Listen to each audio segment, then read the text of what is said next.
specific component or that certain specific services. So that's how you can able to reduce your cost. And while talking about another point, it can use different version in different services, of course. So what are all the advantages which is out there? This is going to be disadvantages out there. This is going to be advantages in this microservices architecture.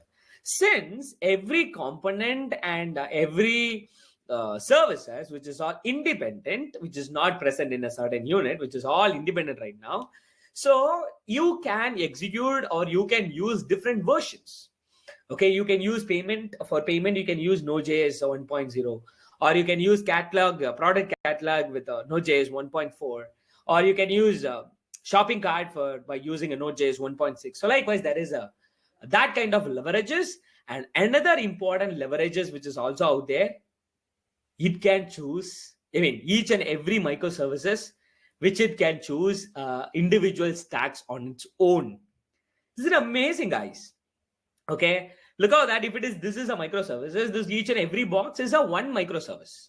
Okay, for an example, this is for payment, this is for cart, this is for wish list, this is for checkout, this is for returns, and this is for product catalog, this is for the categories. Likewise, every individual thing which is going to be a microservice, since everything is all independent, if you wanted to use MERN stack here, you can use here. Especially it is like you can use Node.js for the backend here. Here you can use Python with Flask here. So you can use Java here. Okay, you can for an example, you can use Python for the analysis. Okay, if you are not talking about the Instagram analysis, because that is analytics platform, right?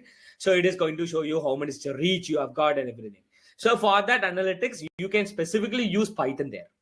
Okay, if it is just notification, for the notification, you can use the Node.js there. So likewise, based on that certain need, you can use different stacks for different microservices, because everything is independent. Okay, that's a very important thing. And now you will get another question, Sanjay, how the communications are happening between these microservices. So guys, actually there's communication which has been happening in three ways. But before going for the three ways, I would like to tell you what is mean by this communication. Just see, this is the Amazon, the whole complete web application. So in this application, it has this add to cart, account list, and language, returns and orders, shopping cart, payments, and product catalog. So likewise, it is going to have a lot of components and microservices or components and those things. So whenever you're talking about the communication, even though everything which is on built individually by using a microservices architecture, definitely one want to communicate another, right? So add to cart need to communicate with the checkout, because once the people have ordered their product to the cart, it want to communicate to the checkout so that people can click that and people can pay for it and people can able to order it. And even that also, there is a payment is also one of the another component needed to be added. So that's why whenever you're creating this kind of application, even though it is every components and services which has been created as a individual microservices, there is going to be communication between one and another. So while talking about those communication, there are three ways. One is by using API calls. So API calls, as we have already discussed, it is going to have every microservices or the component which is going to be connected with the API. So which is like a HTTP request. Okay, so HTTP request and response. So since it is a HTTP request and those things, it is going to be synchronous communication. So why? Because while talking about each service or component, which is all going to have its own API, so which is going to be helpful for accept or request from other services.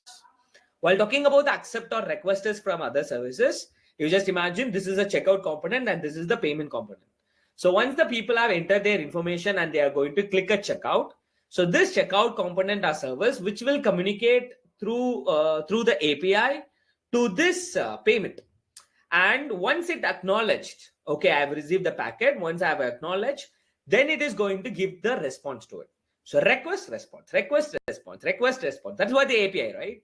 So that is the first way. And even, of course, while talking about this kind of communication, it is going to be synchronous. So one service sends request service to another and wait for the responses. Okay, are you clear? So if it is a checkout will send some data, which is like a request for a certain action. And once that payment got received it, and it will be responding back. It is like a sync, okay, sync between this two or three or multiple components, where it is going to be communicating with each other by using an API, application programming interface. So that is the one way where the communication can happen. And second way is a message broker. So message broker, I don't know whether we have studied or not. Message broker, you just imagine like a YouTube channel, guys. YouTube channel is a certain topic. You can see the Pantech.ai or What is Your Hub YouTube channel.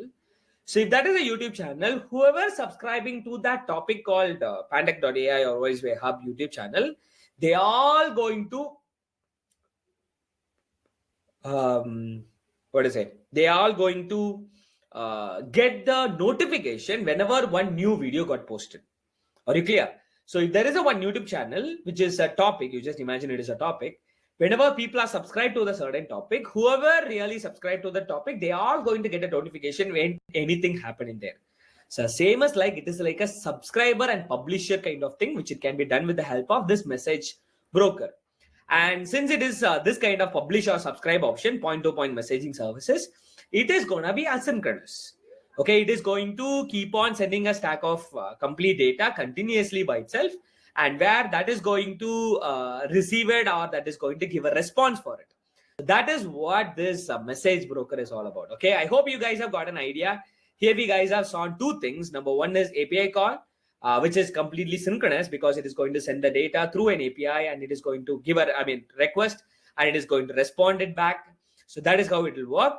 There is a second way, which is asynchronous communication, because it is on publisher or subscriber mode, where the topic, where the people will be used to be publishing to a certain topic, so that whatever the message which is being broadcasted in that topic, these people already always they are going to receive the data so continuously. So that's why it has been called as asynchronous communication. Whereas while talking about the third thing, which is called as a service mesh. So service mesh is like with the existing components and those things. Additionally, one helper service mesh will be there to take care of this complete communication between one services versus another, or one component versus another. So that is what the service mesh is all about.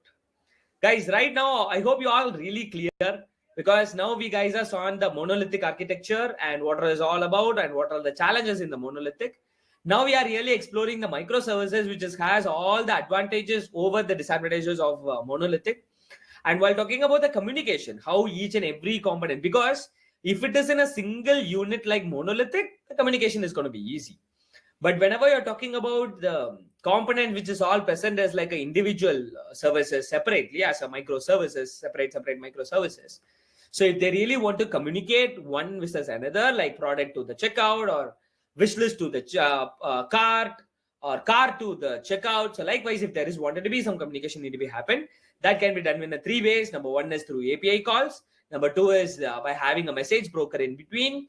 And third thing, which is like a service mesh. Are you clear? Are you satisfied?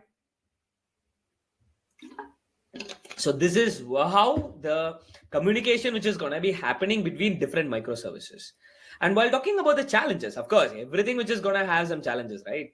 So while talking about these challenges, the first thing you just see, since this architecture is distributed, of course, right, you can see how the diagram really looks like. Every microservices, every services which is present in this microservices, which is all independent. Since everything is independent, since everything is distributed, there will be a lot of challenges. Out of that, the first thing, communication configuration between each services. Because when you are talking about the monolithic, since every services and component present in a single unit, where that communication can be easily done. But since here, you people might be used here Python with Flash to work on that specific microservices. Another person might use Java to work on the certain microservices for add to cart. So you just imagine now the communication. That is where here, this is one of the difficulty where the communication configuration between each and every services, which is also one of the very important challenges, and also difficult to find which microservices is active or down. Guys, you just think about it. Okay, just think for a few seconds and you just decide. If you're talking about Amazon, it has a lot of components. Even people are really hovering like this or clicking like this. And this hero section, whenever you're talking about this, you just think about real Amazon, real Netflix, or real Prime Video, Hotstar, anything. There is going to be a lot of microservices, right? And whenever you're talking about a lot of microservices, it might be around, you just imagine 1,000 microservices. It might be like 10,000 microservices for one application I'm talking about. Okay, for one single Amazon website, you just think about how much microservices will be there. It is going to be microservices for cart, shopping, wish list, and what is it? Wish list and payment and return, replacement, or some other thing like a search bar and product catalog and category. So likewise, it is going to have a lot of microservices. You just imagine how much kind of microservices they used to have the application like this. So whenever you are working on this kind of huge amount of microservices, you might face a difficulty to handle it well. Even the communication is also going to be difficult. And it is also difficult to identify which microservices is down because everything is independent. Are you clear? So in the microservices, that's the very important thing which I've told you. Even though you have 1,000 microservices, all the 1,000 microservices are independent, which might be built by using different stacks. So because it is difficult to handle, that is where tools such as like Kubernetes are coming in. How many of you people have heard about the Kubernetes? If you have heard about it, you just post heard Sanjay in your comment. So guys, are you all really feeling this full stack journey is completely different from others? Yes, it is different from others because instead of just teaching you the Netflix clone by using a MERN stack and or HTML, CSS and JavaScript, so here you are really learning something big, which people are not even aware about it. So that is where Kubernetes are coming in, which is going to be helpful for managing huge complex microservices easily. So even though you have 1,000 microservices, which you can able to manage it easily with the help of the tools such as like Kubernetes. Okay, and I hope you really got it. And I'll talk about this refer part later. And before that, while talking about managing programs for microservices, what is meant by programs? It might be a source code. Okay, I'm talking about. Okay, because if you are talking about the Netflix clone, we can do it in a single-handed. Okay, normal, basic Netflix creation. But if you wanted to create that kind of level, scalable level, real Netflix, you really need a huge team, of course, right? So that is where people really calling us like a DevOps, a development plus operation and all, which is going to be, they'll be using this kind of tools like Kubernetes and all. So whenever you're talking about that, the program might be, I might be working in the front end. I'm okay. But apart from the front end, I will be working on the certain services maybe. And for an example, I might be working on the add to cart. Some person might be working on some services, not one person, as a team. So me and my 20 friends, 20 colleagues, we are going to work together on one service called add to cart. So which is having a multiple sub microservice. So whenever you're talking about the code, source code of it, that is where we are talking about it here. So here there are two types. One is mono repo and another one is a poly repo. Even by comparing the picture, you can see, and I hope you already know this logo. What is this logo is it is a Git. So while talking about the mono repo, if there is a project, that all the project A, all the project B, project C, everything which is going to be managed in a single repository called one GitHub repository. But whenever you're talking about the poly repo, where especially on the microservices, where you will be having a multiple repository for multiple project which you have. And but really both are having pros and cons. And while talking about the mono repos pros, one Git repository is enough for all the project. Okay, even though you have multiple components or those things, one Git repository is enough to maintain the whole project as in a single shot. So that is the first process. And second thing, managing code easy. Of course, right? You just imagine if it is a single program, not like single program means single file. It is like single application or all the project which is in a single Git repository. If you want to do the commit changes in the code, or if you wanted to push that from the Git, or if you want to pull that from the Git or something, that is going to be easy, right? Because it is only one repository which has all the projects. So that's why it is going to be easy. But whenever you're talking about the third thing, code tracking and changes will be easy. Of course, because while talking about the Git, it is a version control. It is one of the version control, right? So you just imagine if one person, if you're talking about Shan, so if she is changing something in the code, or if she is modifying one part of the code, that code need to be tracked. I hope you all remember the Git session. So that Git code tracking and also the changes which she or me or any other person who is doing in the code, everything can be tracked easily because it is one Git repository. It is not only Git, guys. You can consider any version control or any repository. But the code tracking and changes which we are doing in the code is going to be easy because it is a single repository. Okay, that is what the advantages of this monorepo. And while talking about the cons, first one, dependencies of each codes. You just imagine, since everything which is present in a single repository, as we have already discussed this point, that each code's dependencies might be different. So this code dependency might be different version, which it might be required. This might be requiring a different thing. So likewise, different dependencies of each code is going to be different. That is a point number one. And point number two, pushing or pulling huge repo. Guys, if it is a normal repository like the files which we have, it is very easy to push and then pull. It might be having around 100 files even though it is 100 files, that's easy. What if you are creating something big like Amazon or Netflix or working on it? It is going to have a lot of things. So you just imagine to push or pulling that kind of huge repository will be definitely time taking.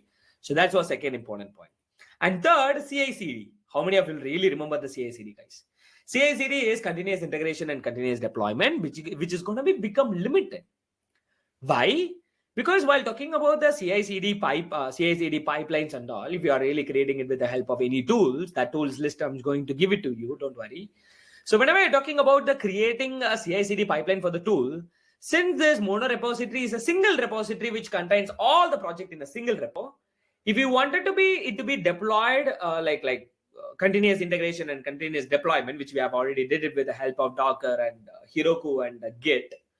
So if you want to do that, here also it can be done, but it is not going to use like multiple processing and all, because it can create only one pipeline to execute the CI/CD because it is a mono repository which has all the projects in a single repo. So that's what the disadvantages over there.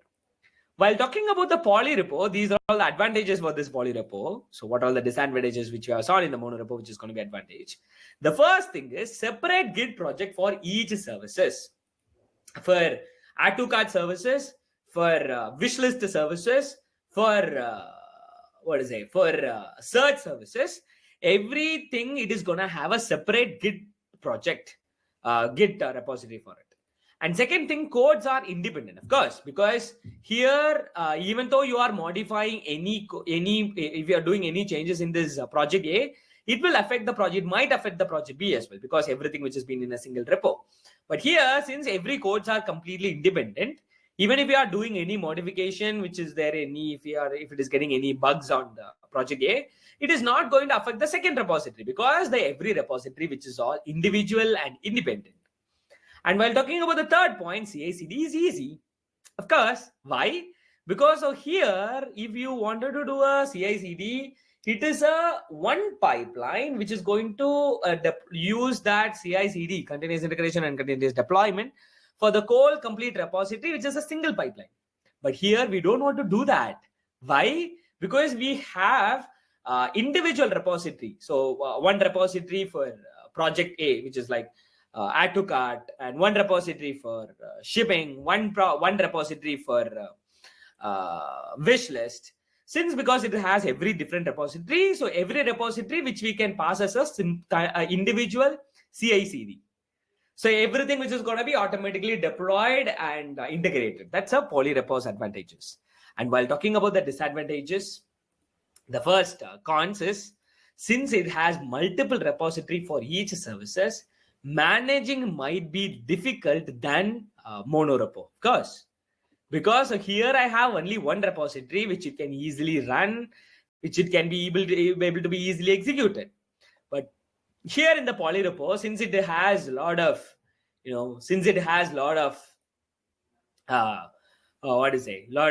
repository, it is gonna be really difficult to manage. But I'm talking about, so even you have one repository for add to cart, one repository for shipping, one repository for wish list, one repository for search or something.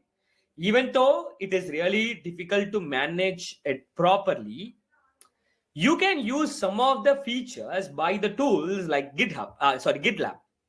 So GitLab is there. Okay, not a GitHub, it is a GitLab. So GitLab is having one of the feature called GitLab groups. So by using a groups, what you can do is, even though it is an individual repository for every individual services, you can group together as a single unit. So whatever the repo which is present in it for the individual services, which is all going to be independent, but is also going to be grouped as for the whole project for like Amazon or something. So which it can be easily be maintained. That's what the cons is. And con second is, since it has multiple repository, working in whole project might be difficult. Yes. So that's what the difficulty which I've already talked about. And that is where even we can use this type of, So this type of tools such as like Git lab groups and all. Okay, are you clear? So for this problem, since because it is having a huge repository and those things, we can able to solve this problem by using this kind of solutions like GitLab groups, so that that repo can be grouped together, so that you can able to work with on any modification and those things. Another very important disadvantage are code tracking, debugging, sharing will be difficult. Of course, right? You just imagine if it is a single unit like this, like monorepo, it can be easily shared. Okay, it can be easily debugged, it can be tracked, it can be maintained easily. But here maintenance might be a little bit harder, because code tracking, debugging, sharing should be done for every individual repository. So that's what the very important thing, guys. Guys, are you all really got some advanced idea in a very simplest way? I really made this mind map to be very helpful for you. I hope you really love this mind maps and all. If you really love this mind map, if you really like this advanced content, you just post love this Sanjay in your comment. So now I'm going to bulkily reveal one thing which is going to be really looking good. Okay, so what are all the tools which you need to be aware about it whenever you are really wanted to scale your application? Guys, again, I'm telling you, still bigger companies are using monolithic architecture, but whenever it is needed to be scaled well, so people will be moving on to the microservices architecture. So that's what as a developer you need to know. And while talking about another important thing which all the developers should know is tools. So based on the need, it can be like for logging, it can be for monitoring, it can be for different category. So you really require some certain tools. So while talking about the category, containerization and orchestration. So while talking about the containerization and orchestration, we have already discussed about this containerization and all, where we guys have used the Docker to merge it off all the repository of our source code into us like a Docker image, and we can put that Docker image into the Docker Hub. So whenever people really want it, they can able to pull it from it, they can execute it. So first category is containerization and Docker orchestration. And second thing is monitoring and logging, like monitoring your the complete this microservices, and also logging it, because you need to get the log to see the output, what are all the error results we are getting or anything. It can be a log, it can be a positive or negative logs. So that is like monitoring and logging your application. So that is the third category. And fourth category is load balancing and caching. Because whenever you are really handling this type of huge number of microservices, you also need to balance your loads, which is really whether it is distributing it properly or not, and catching also you need to handle it. And fourth category is CI/CD, of course, continuous integration and continuous deployment tools. And fifth is serverless computing. Guys, sometimes serverless computing, if you're talking about it, it is so dumb, because serverless computing, it does not mean that without a server, it is going to be managed by another third-party member. Okay, apart from you, you are going to handle it by yourself. It is going to be managed by AWS, something like that. There is some tools, I'll reveal it. And while talking about the sixth one, event streaming or asynchronous messaging. So for that kind of category. And seventh is service discovery and configuration, if you really want to configure those kind of services, which is available for that purposes. And even secret management. Secret management is, of course, your login credentials and those things.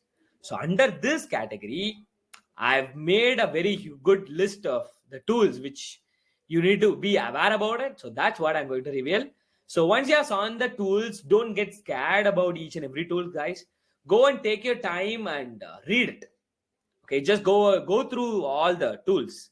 Okay, while talking about the containerization and orchestration, the first thing, which is a Docker, so platform for developing or shipping or running application in the containers to ensure consistency across different environments. And while talking about the this orchestration, container orchestration platform for automating deployment, scaling, and operation for containerized application. So for containering, we will be doing it with the help of the Docker. And once it has been containerized, that containerized application, which is going to be automated for deployment and for scaling, we'll be using a Kubernetes. And Helm is also there, which is going to be helpful for the Kubernetes, which is like a Kubernetes package manager for deploying and managing application. So that is what this three tools for containerization and orchestration. So what is your going to be your task is you're going to go and refer it, and you're going to build something, anything which is really possible in a small way. So go and refer this, what the Kubernetes is, what is the Helm will do, kind of thing. And while talking about the second category called monitoring and logging, here we have Prometheus. Prometheus is somewhat popular, where it is an open source monitoring and alerting toolkit designed for reliability and scalability, because it is having that monitoring and alerting. So if there is any problem with that architecture, the network which you have created, so it is going to be helpful for monitor it and alert you. So that is what Prometheus is there, and Grafana is there, and ELK stack. ELK is nothing but Elasticsearch and Logstash and Kibana. So set of tools for searching, analyzing, and visualizing a log data in a real time. And of course, there is a data log. So monitoring and observability platform for tracking application performance. Because if you wanted to see the performance, you need to see the log, right? You just imagine if you are running the application at January. So if you want to see the past performance in February, about the past performance on the January, so that can be done with the help of logging. So that's what the data log is all about. And while talking about the load balancing and catching, because you need to give your application need to give a high performance by having both on design aspects and functional aspects. So that is where we'll be using a tools such as like engines and hub proxy. Okay, so that's what the third tool. And fourth is CI/CD tools. While talking about the CI/CD tools, GitLab we have already saw. So GitLab CI/CD, or else you can use, we have used the GitHub as well. And while talking about the GitHub, yes, this is what we have done, like by using GitHub Actions. So we guys have automated a CI/CD. Even we have deployed it with the help of Heroku. I hope you all remember that. So by using a Heroku, we guys have deployed, the application, which is like continuous integration and deployment. So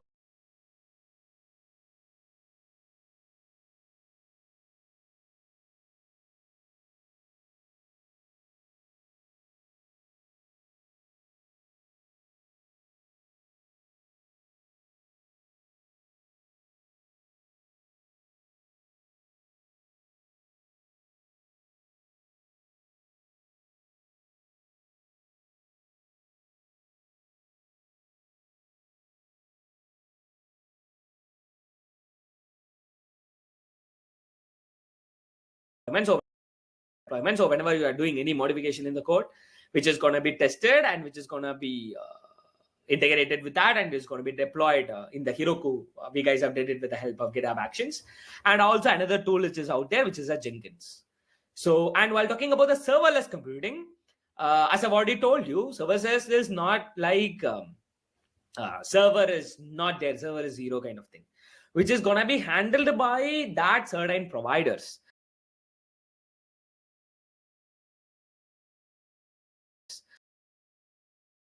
Like if you are talking about AWS,